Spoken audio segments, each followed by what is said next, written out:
Hello, and welcome back to Writing with Witches, the podcast where two witches, sometimes more, talk about writing. Specifically, we're talking about book writing right now, just for that clarification. My name is Leona Urbanski. I'm an author with my debut novel coming out in early next year. My co host is. I am Nicole Autumn. I am the author behind the Secret Society series. I have 3 books published, and I have another one hopefully coming out at the end of this year. Fingers crossed. Today this is part 1 of 2 episodes, and we are talking about the journey of trying to publish a book independently. Yes. Or the indie author's hardship. That's a good one, yeah. But before that, do we have any book news? I do. I will just start off, I am a little sick. If you can't tell from my raspy voice, or as what Leona's mother says, I have the sexy voice going on right now. So please excuse that. I am trying to get over allergies taking my voice away. So, but book news, I am revising and I am technically 20 chapters in. So little less than halfway. But I also got my character art of Amy finished. So if you would like to see Amy, sign up for my newsletter because it will be going out in 2 days. And you will get to see the character art, and I give you all kinds of fun information in that newsletter. So, yes, go sign up on my newsletter on my website if you want to see her. I'm excited. It is so worth seeing. I love it so much. She's so hot. She is so hot, man. There's no doubt. Yeah. So, any book news for you? No. Straight up. Unfortunately, no. Yeah, I've been unpacking all day. Like, you can actually see this floor now. So I hold like 10 boxes of books upstairs because the only books staying down here are the unread books. I'm sorry, are the read books. The unread books are going upstairs. Gotcha. I had to haul 10 boxes of books upstairs today. So you have them all close by so you can just read in bed. Exactly. That's the plan. Perfect. So, yeah. No, I know you don't care about my moving. I did get, for the podcast, a new mic. So, as Nicole puts it, we will have extra crispy sound. It sounds good already. It's a huge difference. I believe you. I will probably discover it when I watch this episode for editing. Oh, yeah. You're going to be like, oh my gosh, why didn't I do this sooner? Well, I know exactly why I didn't do it sooner. Well, yeah. But I mean, if you were to take that out of the equation, like, dang, I should have done it sooner kind of thing. I mean, to be fair, it's been on my Amazon list for like 2 months. So, like, since we started recording, basically. Yeah. Shit happens, though. So, sometimes money has to go to other places. But no, I'm hoping to get more revising done tomorrow because I did kind of spend all day today unpacking and getting some rooms set up in the house. And yeah, so hopefully I'll have more news next week. Yeah. So I think that would be it for book news. I agree. So, and that I have done. That means we are jumping into today's episode, which is steps to being indie published. So doing it yourself. For whatever reason you decide to indie publish, whether you just want to do everything yourself or you didn't want to go through the hassle of finding an agent or you couldn't find an agent. When it comes to being an indie author, everything is falling on your shoulders. So the first thing, which is probably the smartest thing to do, is make a timeline of how you want your books to be released. So are you staggering them? Are you going to release certain formats at certain times? So are you going to release your ebook first, your audiobooks, not ebooks, I already said that, paperbacks, hardcovers. Are you staggering them? Are you releasing all at once? Are you even going to do an audiobook? Are you even going to do a hardcover? So making a timeline of first how long you think things are going to take, and then basically coming up with a timeline of how you want your books to come out and when would be a good first start, I would say. Yeah, and then once you have that timeline of how long you think each release is going to take, then you can kind of start building backwards to where you're at now. So, like, when are you going to send out to ARC readers? When are you going to order your author proofs? When are you going to get the cover design? So, I agree. Definitely start with, like, what is your goal for your publishing date? And then kind of work backwards from there. And then to me, that's literally what I'm doing right now. I'm doing final revisions. I should have waited to do my cover design, but I was just so eager to get it done with Alex that I couldn't wait anymore.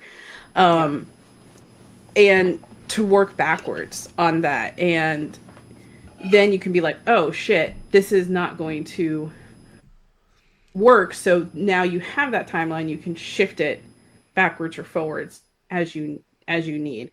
Let yourself be flexible enough that you're not going to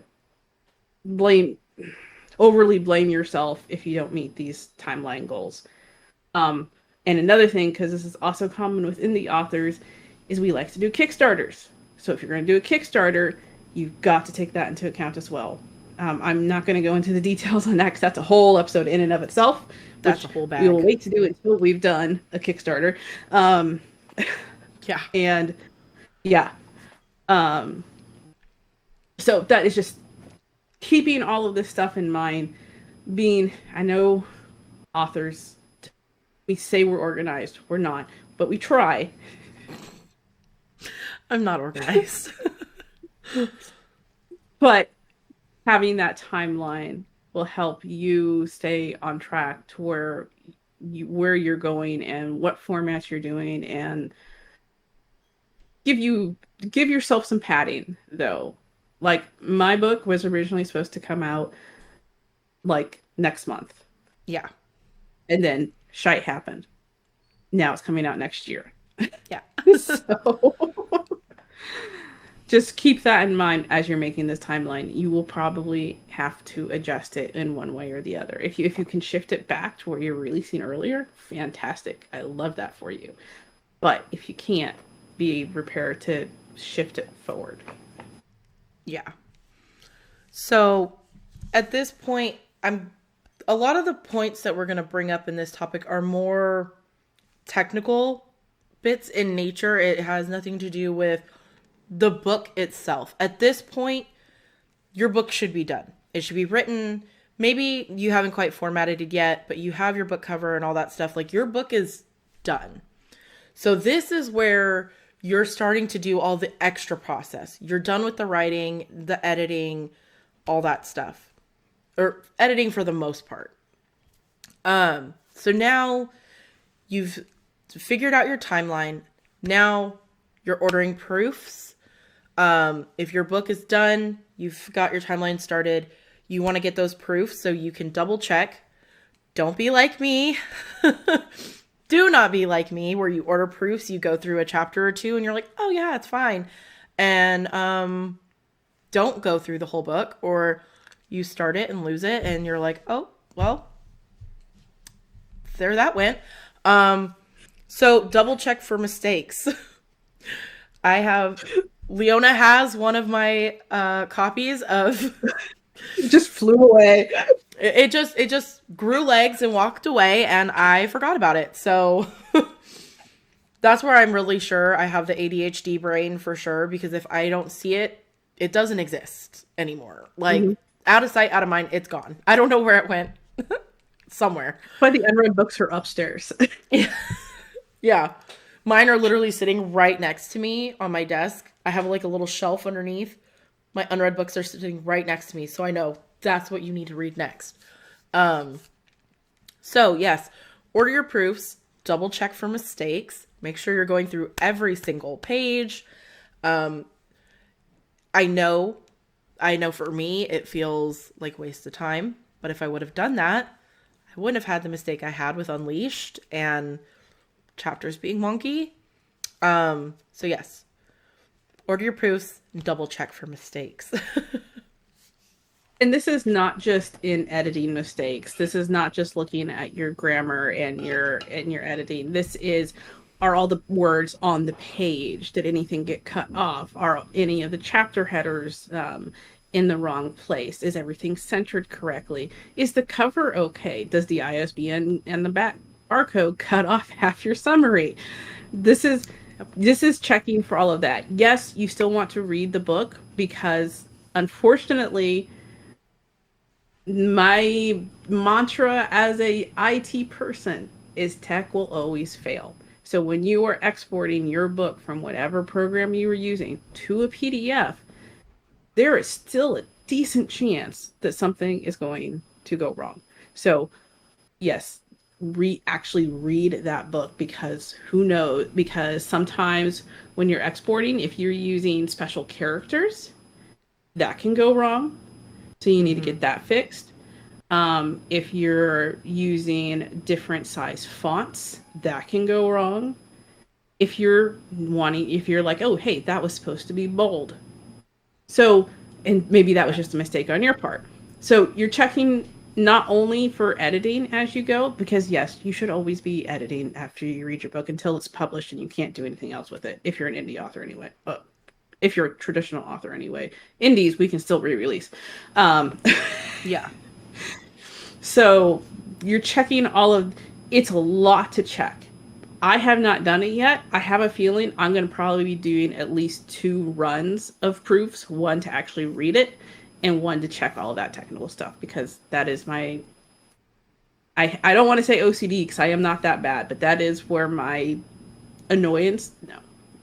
tenacity comes in, that I'm going to double check it and make sure it's right before I release it. That's just me being perfectionist. There we go. That's the better word for it. Yeah. Being particular, you know. Yes. Yeah. All that. All that. But at this step, once you get your proofs, then you have to decide, okay, what are you going to do about your ISBNs? Are you going to buy them? Which you can, which the only place you can buy ISBNs is through Bowkers. Do not be misled. Huh? In the United States. Yes, in the United States. Yes. In the US, you can only buy ISBNs through Bowkers. If you go anywhere else, they are basically buying ISBNs and reselling them. So you will end up paying a huge markup for them. So don't go anywhere else, go there. But there is an alternative. If you decide you don't have the money to drop, what is it, $200, $300 on 10 ISBNs? 200. So that's expensive, right? And with that, you have to have an ISBN for every format. So you have to have one for your ebook, your audiobook, your paperback, your hardcover. And if you buy 10, that's 4 already right there for one book. That's nuts. There are pros and cons to doing that. But then there's the other route where you can do the free ISBNs through Amazon, Barnes and Nobles. So at that point, you need to start looking at that now before you even get any further. You have to decide that pretty early on, so you can start making your next steps on where you're going to be putting them. So keep that in mind. Yeah, if you don't want to be tied down to Amazon, you are going to have to buy or Barnes and Noble. If you do not want to be tied into an exclusive contract, which that's me, I'm going to be buying my ISBNs directly, and I'm actually going to be having to use 4 if I do that mass market paperback, because that's yet another format. 5. 5, yeah, because that's going to, yeah. Because I am also doing the audiobook. So that is a decision you kind of want to make relatively early. I'm not saying, before you start your book or anything, although maybe you're Oh that kind yeah, of no, person that you do. But relatively early in this timeline, you want to make that decision because it is expensive and you will probably need to save up some money for it. I remembered it's $200 because like everything I'm needing is going to be like $200. Atticus, the ISBNs, yep, something else that I was going to need. yep, So, um, so yeah, know what you're going to do because if you're going to go exclusive with Amazon or Barnes and Noble, then yeah, you're gonna get that help with the ISBNs. But if you do not want to be in an exclusive contract, you are going to be the one paying for those ISBNs. It is going to hit you in the pocketbook. yeah. And with that, which I do remember, and if you do decide to start with the free option, like for me right now, I am only on Amazon. Now, if you get the free ISBN for printed books, you are not exclusively contracted through Barnes and Noble or Amazon. So if you decide you want to have them in both, but this is just paper printed, you don't have, there is no, I don't think there's an exclusivity clause there. It is only with ebooks. So if you decide you want to put your ebook on Amazon for free through like Kindle Unlimited, that has an exclusivity clause. So you cannot put your ebook anywhere else. So that's another thing that you're going to have to consider. Like, I know KU is a big, kind of controversial in the book world, especially for indie authors, on deciding whether or not, okay, am I going to give Amazon my exclusivity? And I'm only going through KU because a lot of readers do use KU.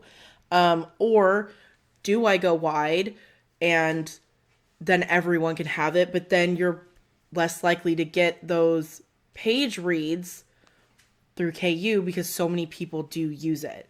So you kind of have to do the toss up between those two. Whether or not you're going to go exclusive for your ebooks. Excuse me. And there's actually a big dust up right now. I haven't seen the resolution of it.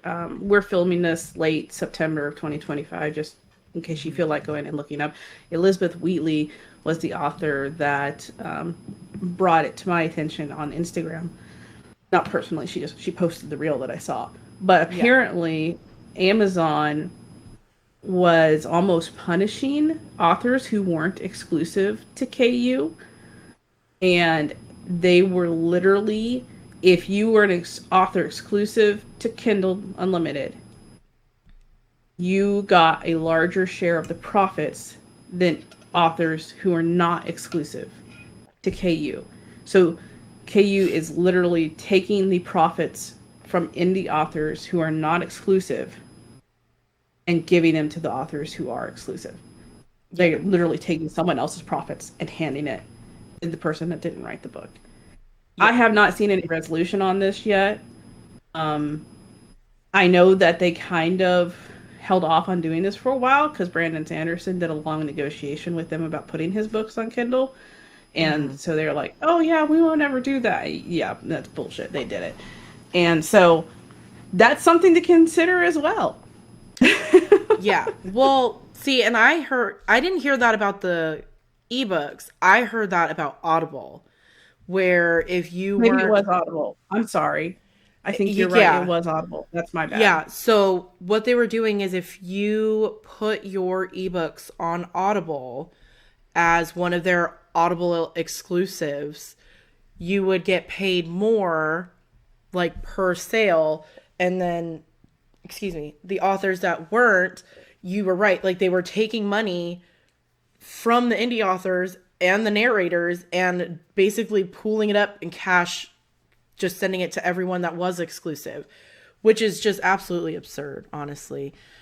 And which is why a lot of people decided to, I think, start boycotting Amazon, even though Amazon is their book industry is actually at a net loss. They know they're losing money in books because it's getting you to buy other shit on their site. So It's I mean, really that's their business hard. model.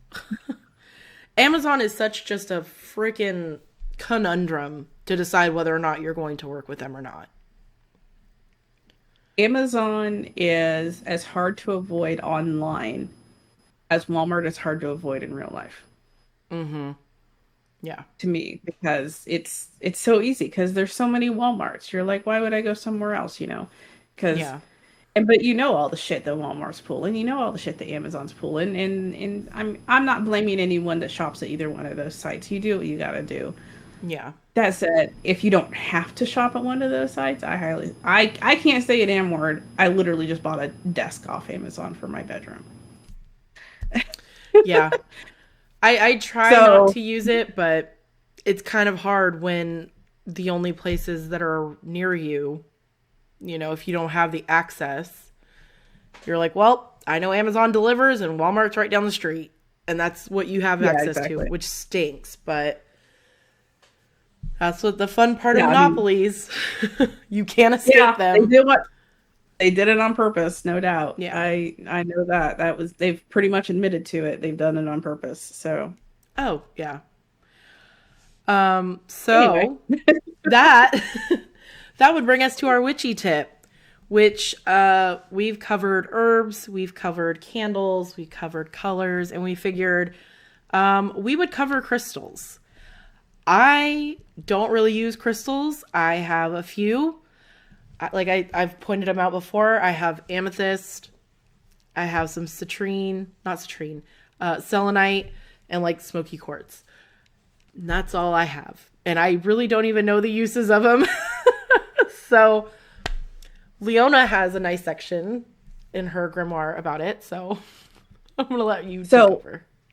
full disclosure, this is from the Baby Witches Facebook group that I mentioned in our resources video. I took all of their resources and wrote it down, so I had it available to me without having to be on the internet.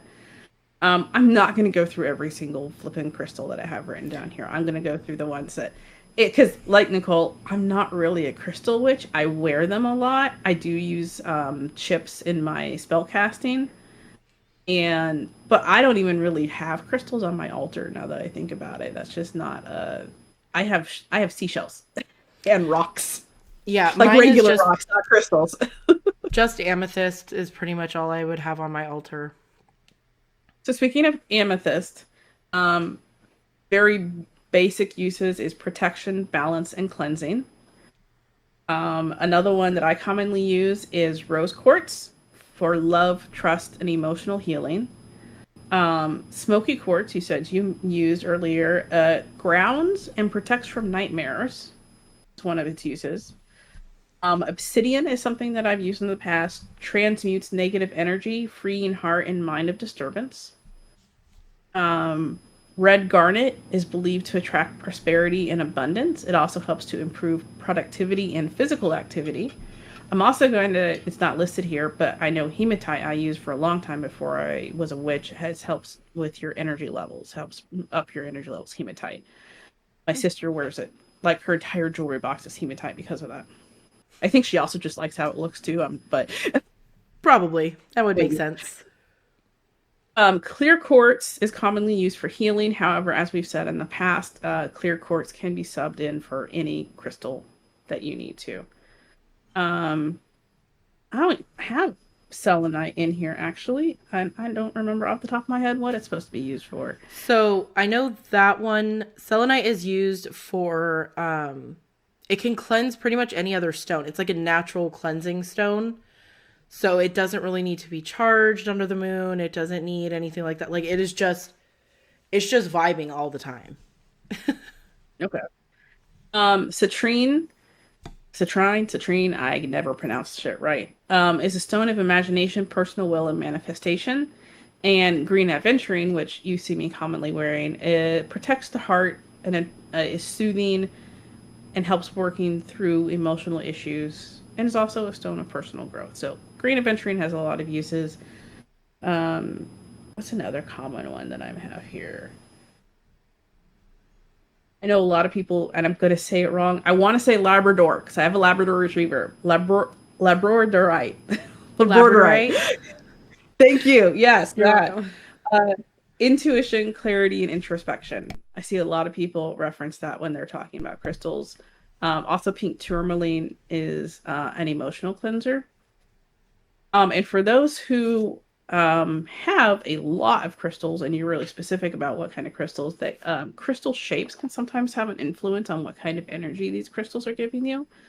So if you have the templed crystal, so you know it's nice and smooth and round and isn't going to cut you, it's a gentle, even energy. If you get the crystals raw, it's a strong, sporadic energy. Square is grounding and meditating. A geode is also grounding with internal healing. I love geodes; they're so pretty. They really are. Um, if you have it in like an egg shape, it's healing, fertility, and balance. A pyramid shape is used for manifestation. It's a very focused energy, which makes sense being a pyramid, and it helps to remove blockages. Yeah. So I don't recognize what these other shapes are, so I'm not going to list them because I can't describe them.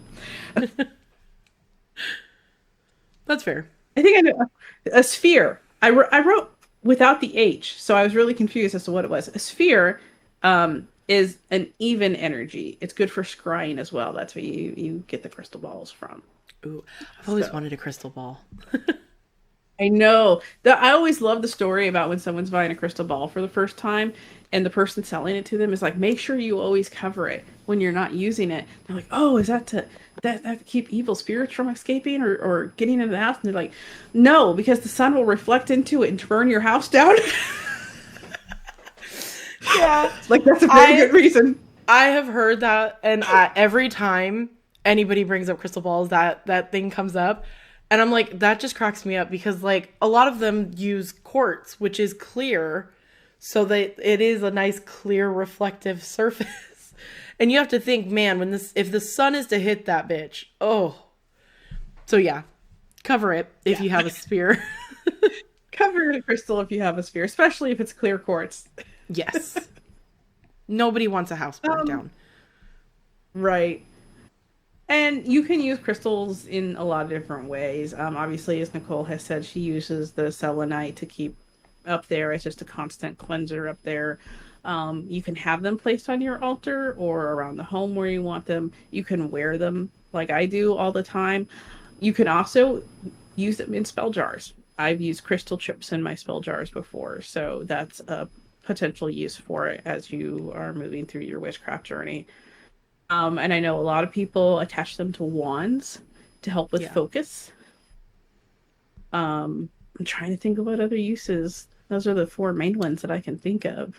I would say you pretty much covered it. The only other one that I can think of is like actual crystal grids that people will set up for specific energy purposes. But yeah, I think you pretty much covered them.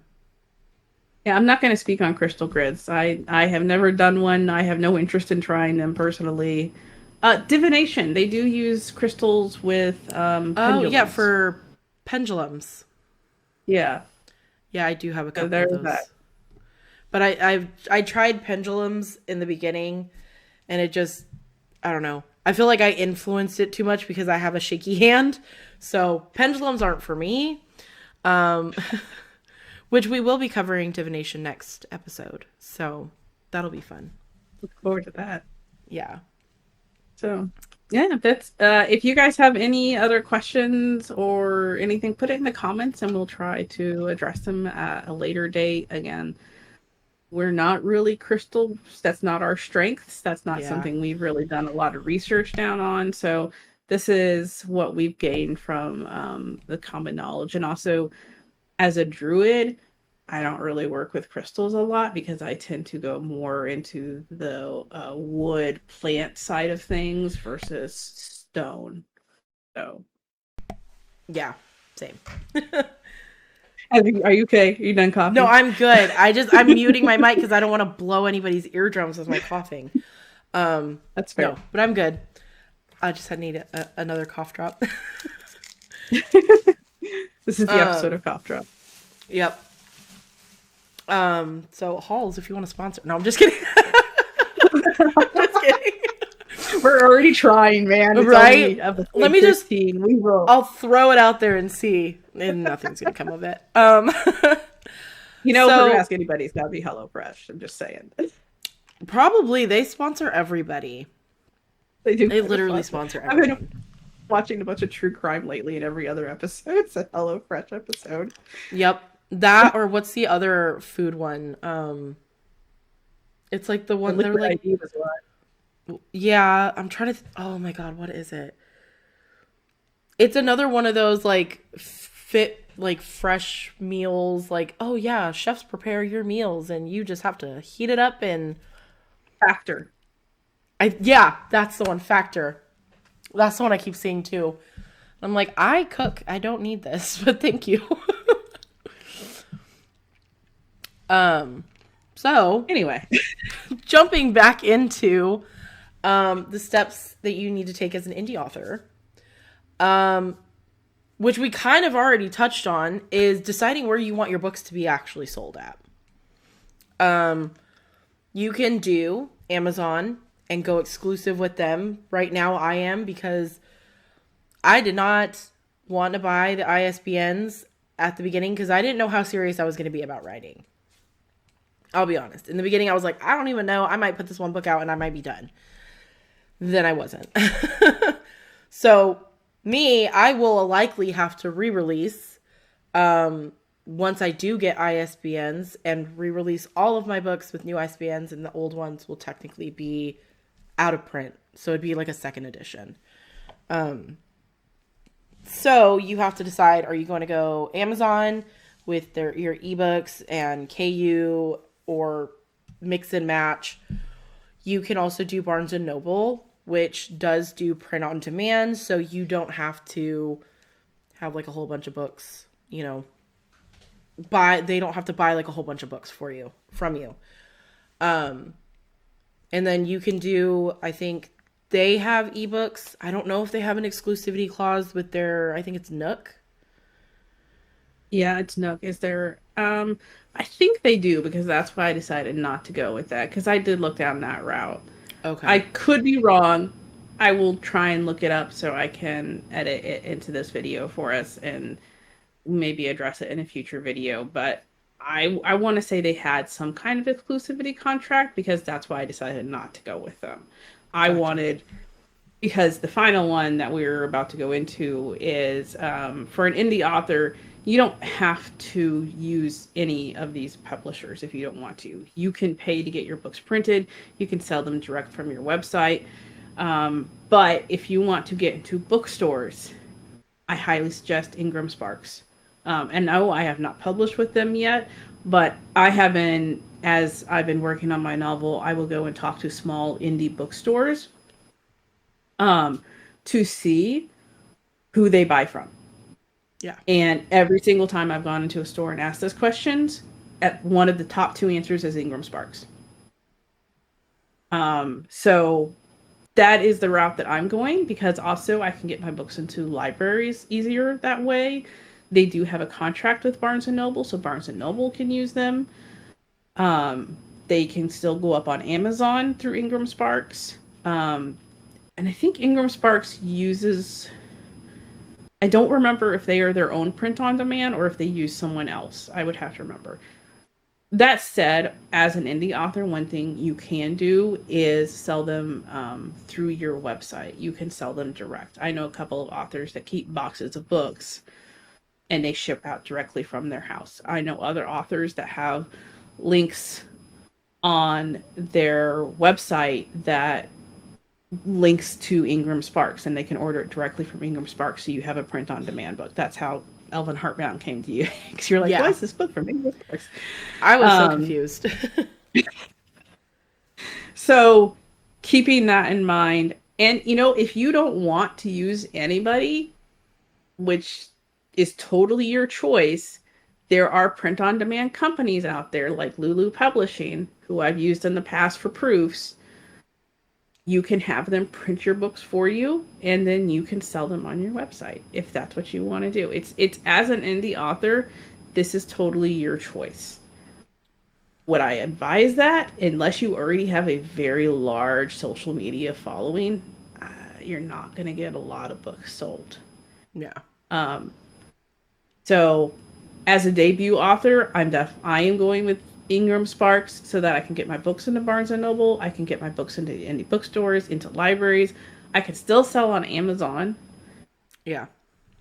and I can still sell direct through my website because I'm the one that has the exclusivity contract on my books, no one Yeah. else.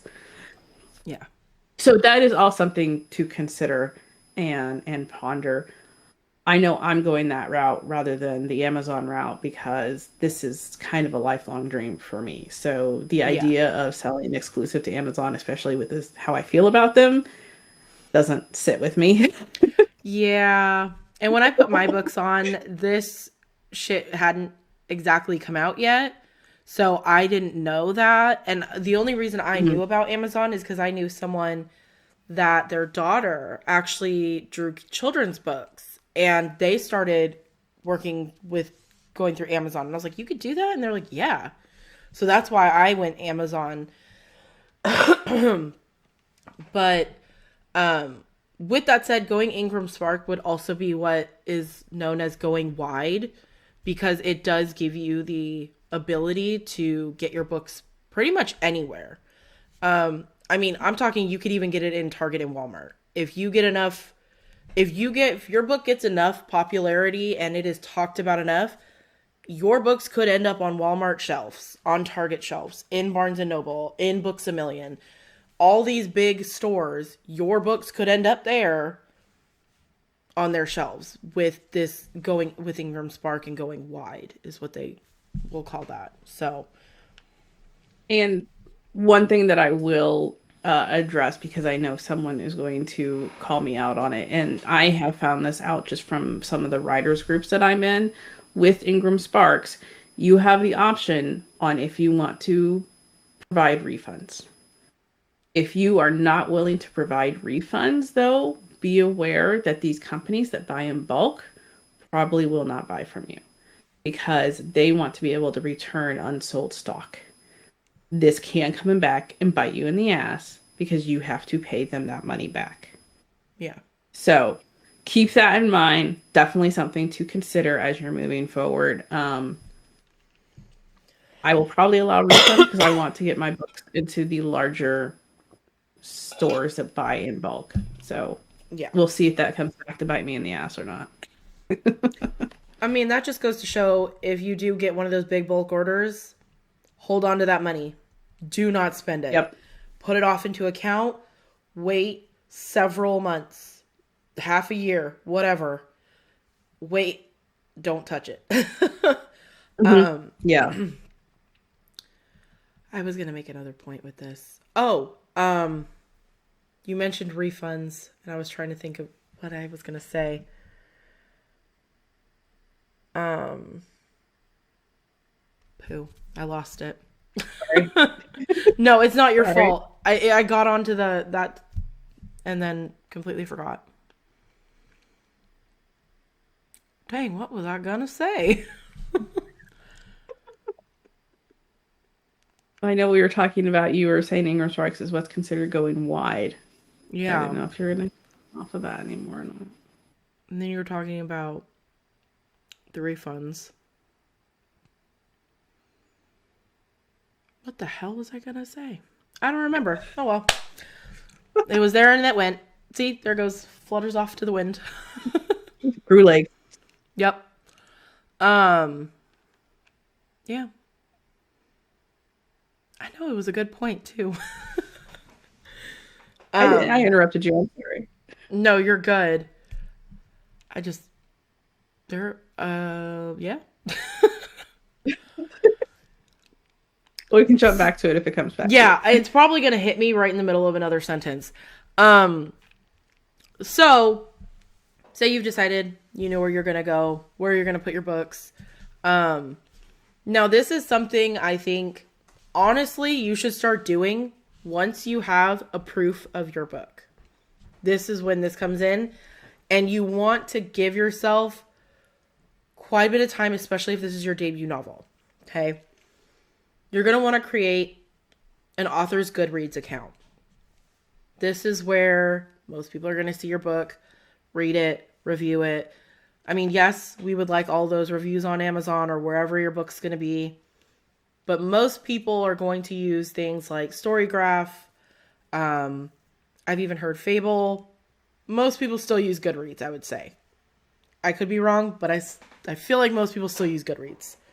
You're going to want to create your Goodreads accounts, your author account. And with that, you have to do something very specific for your first book. And that is you have to go into the Goodreads librarians group, or I'm pretty sure it was a group. And you have to put in every detail about your book, your ISBN number or your AISN number, how many pages, when is it going to be published, your back summary. You have to put all of the information that you would put in, and you have to wait until a librarian uploads this information on your author page. And let me tell you, mine took almost 2 months. And I was getting to the point, and they tell you, don't repost because you'll flood the feed and people's books won't get seen. I patiently waited. I waited a month, and then I reposted. And then I waited, and I waited, and I waited. And it got to the point where it was like 2 weeks, 3 weeks. And once it hit that third week, I was like, I can't wait anymore. My book is about to come out literally in 2 weeks. Like, I got to get this thing up so I can upload the photo and I can put everything up there. So I brought it up to the librarians. I'm like, hey, this book is going to be coming out in 2 weeks. I need it posted on Goodreads.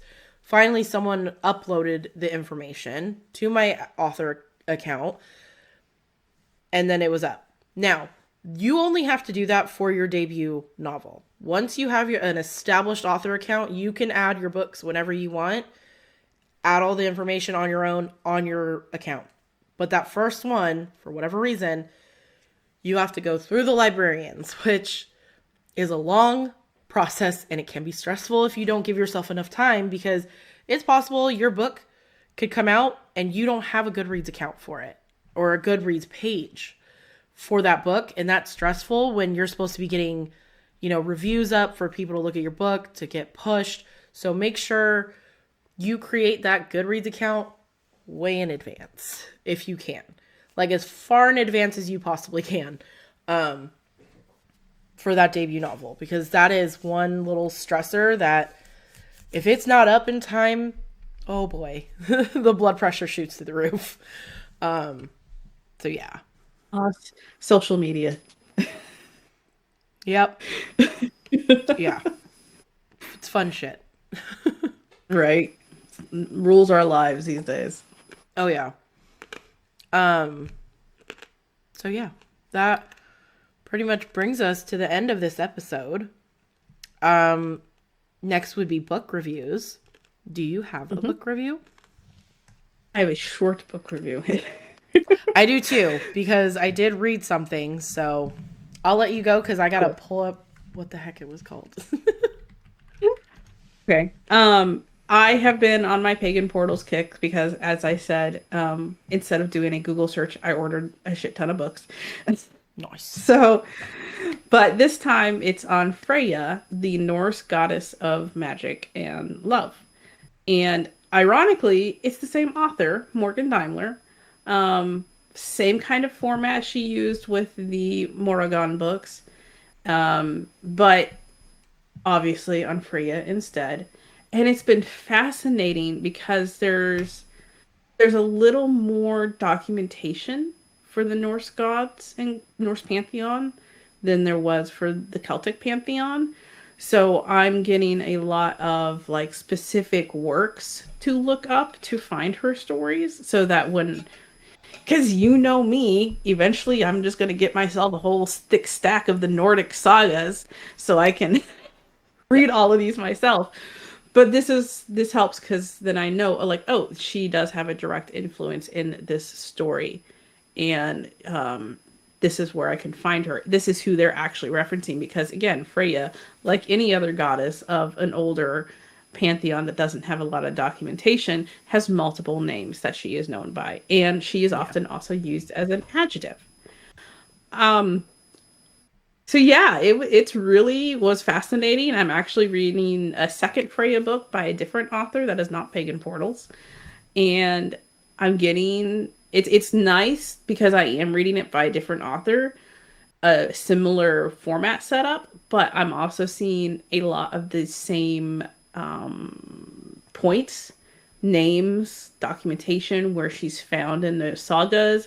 So it's really nice to have that verified, so that it's coming. I'm getting multiple points of views from these authors.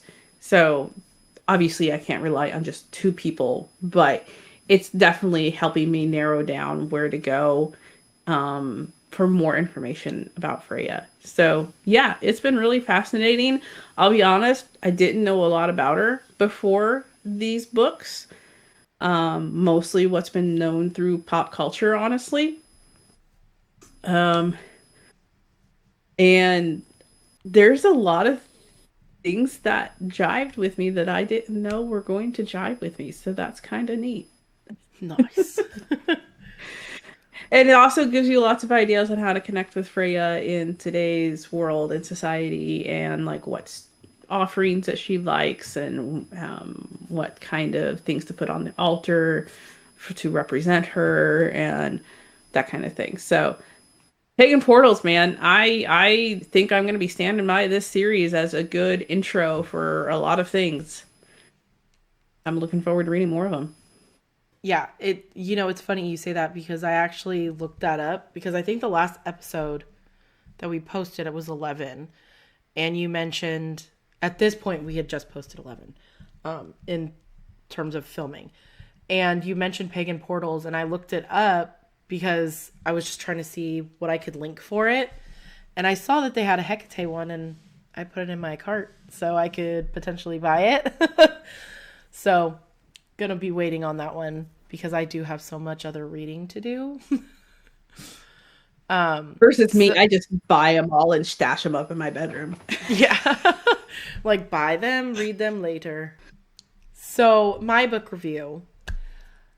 Obviously, we are still buddy reading The Eye of the World, which I have been trying to read and I keep getting distracted. I tried to sit down to read it today and that did not go well. So I literally sat down and read a novella while, my kids and my husband went to the park.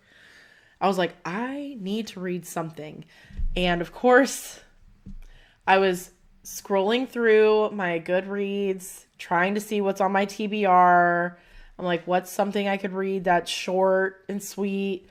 And I must have added this during Halloween because it is called Jack, Halloween Monster Erotica by Layla Faye. So it follows Susie. She is I want to say she is a witch because she owns I don't know if it's a metaphysical store, but she was doing a reading in the opening scene, like a tarot reading. So she's a witch. She owns a little shop. She calls it her salon. And she is just down on her luck and really wants a man, and she does a spell and it conjures a hot pumpkin man. So it is literally like a hunky dude with the head of a pumpkin or jack-o'-lantern that's flaming and jagged teeth, crazy stuff. It was a 52-page read, so it was very quick. Like, they were only gone for 2 hours and I had it read. So, yeah, I read this really quick and it was wild because it is monster smut. I have my kids are in the other room, so I can't say too much. We get the idea. Yes. I'm just gonna say it was a fun, hot read. The last chapter was just wild. If you read it, when I say it was wild, my jaw dropped. I was like, Oh my God. I don't know whether to be That takes a lot. grossed out or like, girl, get your bag, I guess. But like, which I'll, if you want to know, I can tell you off camera what it was. Yeah, it was weird. Yeah, I don't know what to say out about that. Um, Obviously, this is not like a fictional masterpiece. It's nothing crazy. You're not gonna have some, you know, epiphany reading it. It was just a fun read. And Halloween's coming up, gets you in the mood in the season.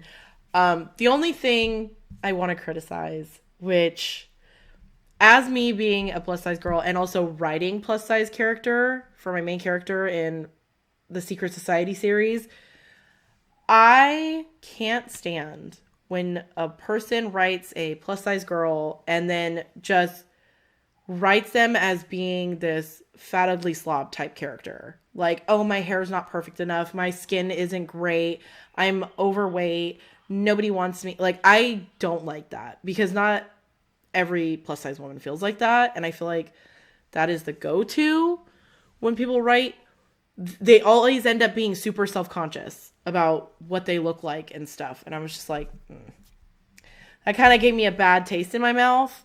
I'm like, I don't know if I really like that. But yeah, like it was like the whole, why would you love me? I'm fat and pasty. And I'm like, ma'am, he said he's loved you for 2 years. Why are you questioning it? Like, Yeah. what? So that would be my only complaint. I didn't like that. It kind of like made me not want to read it, but I was like, you know what? It's a small novella. I'm just gonna read it. And it was fun. I liked it. So if you're looking for some Halloween monster smut with a jack-o'-lantern guy, you might want to read it. So yeah, definitely very spicy though. Very, very spicy. Eye on the spice. Yes, it is definitely, for as short as it was, I would say it's a good 4 chili peppers for sure. I Yeah, love it. there was some fun appendages, if you will. I'll take that for your word. I doubt I will be going to find it, but I will take your word for it. Yeah. um. So that brings us to the end of our episode. You can find us at writingwithwitches.com. Our email is writingwithwitches@gmail.com. You can find us on Facebook, Instagram, TikTok, Blue Sky, and YouTube as Writing with Witches. We also have a Discord channel, so if you would like to join, we actually had someone join recently, and we were like, "Hey, what's up, girl?" So we do have a Discord group. If you'd like to join, it is also Writing with Witches. I always tend to include links to everything below. And yeah, that's it for that. And then for me, you can find me in all the aforementioned places at as author Nicole Autumn. I have my own email and website and buy me a coffee and newsletter and all that good shit. All linked down below in my link tree, so you can just click it and find me everywhere. Okay, so you can find me primarily Facebook and Instagram as Leona Urbanski. My other thing right now is my Substack. Please go subscribe to the newsletter. Yeah. Do it. You can also there we go. Yeah. Find my book reviews, Leo's book reviews on, ironically, Goodreads, Amazon, WordPress, Facebook. Working on getting that YouTube channel back up. Hopefully things have started to settle down with the house and I will actually have time to work on some of this stuff and make it more accessible for everybody. And also make sure you check our website on a monthly basis for the short stories because they are turning out interesting this month. Yeah. So Yeah, they actually are going to be coming out in 10 days, so the last day of the month. So yep, they'll be out by the time this episode airs. yeah, So at this point, there will be 3 short stories from each of us, so 6 in total, that you could go and read. Some of them are a little longer, a couple will be a little shorter. So yeah, lots of free reading materials from us if you would like Yes. to get a taste of how our writing styles are. For sure. All right. So And then so I guess the lessons of preview, which is basically part 2 of the Yes. indie author's hardship. yes, because the it name. is a long it was going to be a long episode if we tried doing it in one shot. It would have been like 2 hours.